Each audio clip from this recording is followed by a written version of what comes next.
ঢাকা বিশ্ববিদ্যালয় কেন্দ্রীয় ছাত্র সংসদ নির্বাচনে ঘোষিত 8টি ভোট কেন্দ্রের 18টি হলের ফল ঘোষণা করা হয়েছে। এতে ঐক্যবদ্ধ শিক্ষার্থী জোটের ভিপি প্রার্থী মোহাম্মদ আবু সাদিক মোট 14,042 ভোট পেয়েছেন।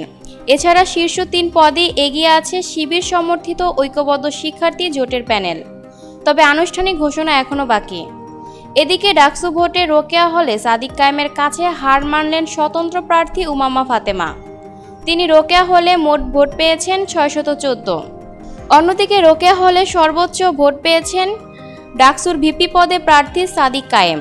তিনি মোট 1472 পেয়েছেন। এছাড়া আবিদুল ইসলাম 575, শামীম হোসেন 684 ভোট পেয়েছেন।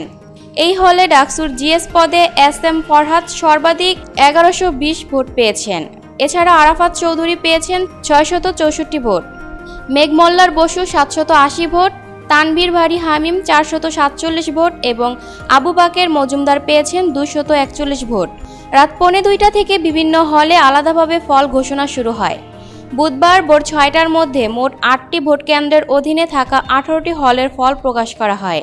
যেসব হলে ফল ঘোষণা করা হয়েছে সেগুলো হলো শামসুন্নাহার হল, মুহসিন হল, এফ রহমান হল, রোকেয়া হল, SM হল, জহুরুল হক হল, জগন্নাথ হল, শহীদুল্লাহ হল, কার্জন হল, ফজলুল হক মুসলিম হল, অমর একুশে হল, সুফিয়া কামাল হল, জসিমউদ্দিন হল, মুক্তিযোদ্ধা জিয়াউর রহমান হল, বঙ্গবন্ধু শেখ মুজিবুর রহমান হল, সূর্য সেন হল এবং কুয়েত মৈত্রী হল।